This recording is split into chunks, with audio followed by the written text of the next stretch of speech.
किसान भाइयों नमस्कार।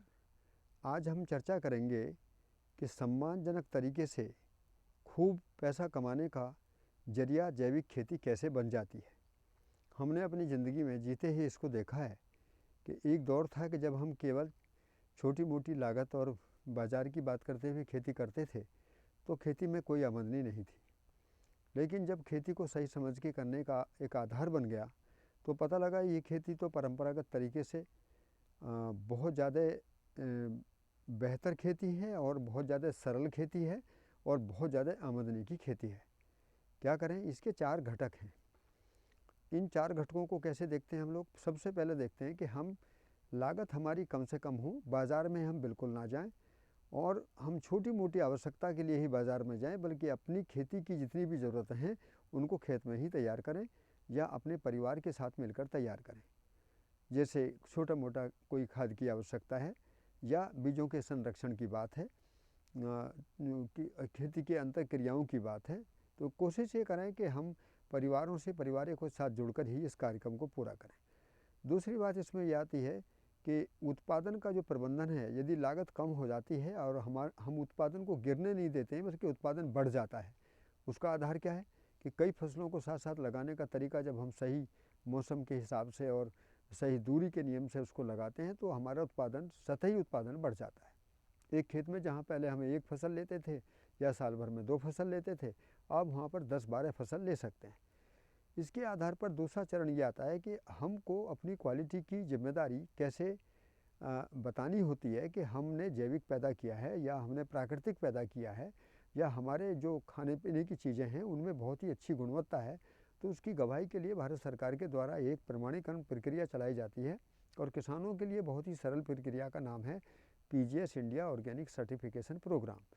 तो इसके आधार पर आप प्रमाणीकरण कार्यक्रम से जुड़ जाएं। इसमें खर्चा नहीं होता, बल्कि ये एक तरीके से अपनी बात को सही ढंग से कहने का तरीका है।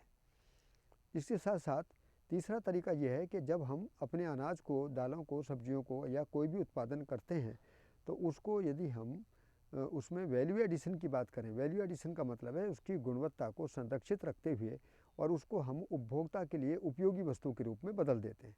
तो गेहूं का आटा बनाया, दलिया बनाया, चोकर बनाया या गन्ने से गुड़ शक्कर सिरका बनाया या और भी फसलों से हम नाना प्रकार की चीज़ें बना सकते हैं। तो इससे क्या पता लगता है कि हमारी आमदनी 4 गुना से लेकर 10 गुना तक बढ़ने की संभावना है। ठीक इसी प्रकार से फिर हम बाज़ार में यदि हम सही दाम पर अपनी फसलों को बेचते हैं तो बाज़ार में पहले से ही मंडियों के ज़रिए जो भी कुछ शोषण हुआ उसमें 2 रुपये की चीज़ कंज्यूमर को 20 रुपये तक जाती है।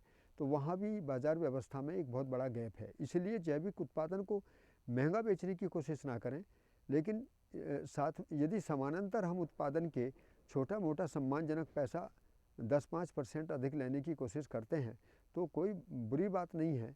लेकिन मैं बताना ये चाहता हूँ कि उत्पादन में लागत कम हुई, उत्पादन मात्रा में बढ़ गया, गुणवत्ता में बढ़ गया, प्रोसेसिंग के जरिए 4 गुना 5 गुना आपको आमदनी का जरिया मिल गया, आपने जो उसमें मेहनत करी उसमें आपको रोज़गार मिल गया, उसके साथ साथ गांव के पढ़े लिखे बच्चों ने उसको मार्केटिंग करी।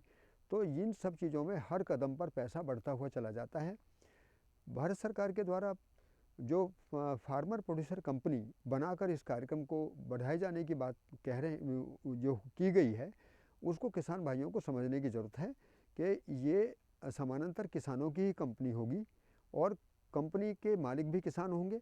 कंपनी में प्रोडक्शन के मैनेजमेंट से लेकर, माने उत्पादन करने से लेकर बिक्री तक का काम सारा का सारा कंपनियों का होगा। और यदि कंपनी भी किसी कंपनी के साथ एक शर्तनामे पर काम करती है तो उसमें एक वजूद होता है, उसकी एक ताकत होती है।